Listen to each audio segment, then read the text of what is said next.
Honestly, nalungkot talaga ako dun sa CNN Philippines kasi alam ko it's like financial issues and all. Pero sa tingin ko, no, it's because obviously yung ginawa ni Digong sa ABS-CBN.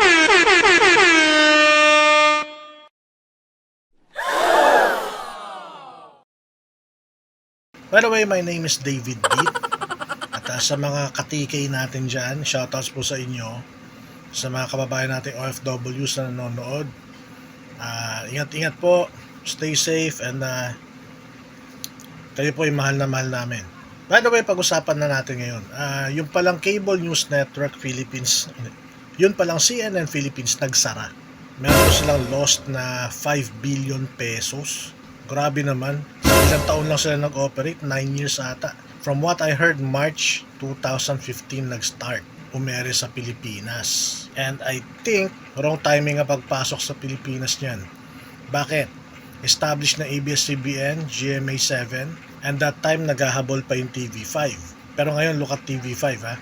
Ang lakas nila. Ano nga bang dahilan bakit itong CNN Philippines ay nagka-problema at hindi na nakapagpatuloy ng kanilang broadcast operations? Alam nyo, gamit ang ating karanasan sa pagtatrabaho sa isang broadcast media network. Karanasan, kaalaman, napag-aralan, mascom, di ba? Himayin natin isa-isa, no? Ito una sa lahat, yung pagpili ng medium to communicate sa audience. Bakit? Hindi relatable. English speaking.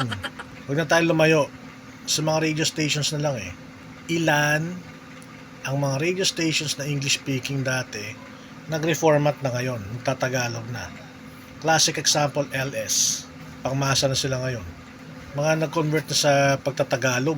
Kasi nga hindi relatable.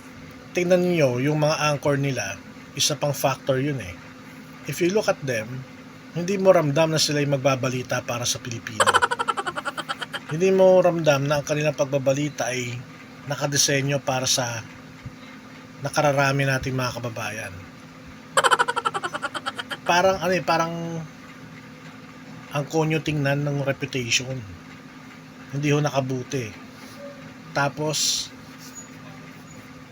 magagaling naman yung mga anchor, pero I don't think magaling in such a way na magta-translate into viewership or ratings. Alam niyo, kami sa media, kapag pinag-uusapan lagi yung network, hindi pag-usapan ng sales ang advertisers. At kung kailangan kumita ng network, kailangan may maipakita kang survey result. Parang politika rin yan, may survey result para malaman mo kung sinong nangunguna. Siya nga pala, eto, panonood natin tong video na to. Si Richard Heydarian. Dahil nga sa issue nitong pagkawala ng CNN Philippines, ang sinisisi yung dating presidente ng Pilipinas. Hindi po kami political channel Pero importanteng mabanggit natin to Ba't sinisisi mo yung dating presidente? Hindi naman niya pinasarang CNN Philippines Yung nangyari sa ABS-CBN, nag-expire ang franchise. 'Di ba? Tas hindi na nirenew ang Congress. Pwede natin sabihin political ang dahilan.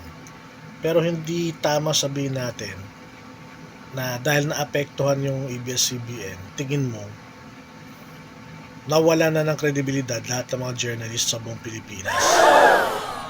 Kung journalist tayo, taga-media tayo, yung trust and confidence na audience natin, pwedeng mawala yan anytime kung mahahalata yung pagiging bias natin. O siya nga pala, panoorin muna natin itong video na to. Itong political analyst na si Richard Heydarian, sinisisi yung dating presidente ng Pilipinas. Alam niyo, hindi kami political channel, pero natawa ako. Sinisisi nila yung si Digong dahil parang bumaba na raw ang tingin ng mga Pilipino sa mga journalist. Because obviously, yung ginawa ni Digong sa ABS-CBN and all of that, I think nasira talaga yung mainstream media and all. Talaga ng mainstream media. And parang Alam niyo, kung bumaba man ang tingin ng mga Pilipino sa kredibilidad ng mga journalist, kasalanan po yan. Parang lang din yan para ka lang din artista You're only as good as your last appearance in the movie. Kumbaga sa basketball, you're only as good as your last season. Yung iba nga, sabi, you're only as good as your last game. Ang choice talaga nasa viewers.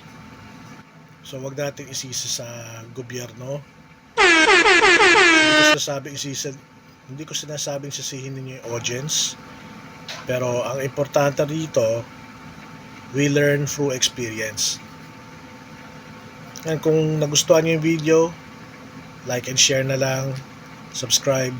Pero kung hindi ho ninyo nagustuhan, paki-comment na lang po sa baba kung bakit, para mapag-aralan ko rin. Baka kailangan ko gumawa ng isa pang video na mas productive sa paghulma ng ating pananaw patungkol sa media industry sa ating bansa. Alright, hanggang dito na lang po. Maraming salamat.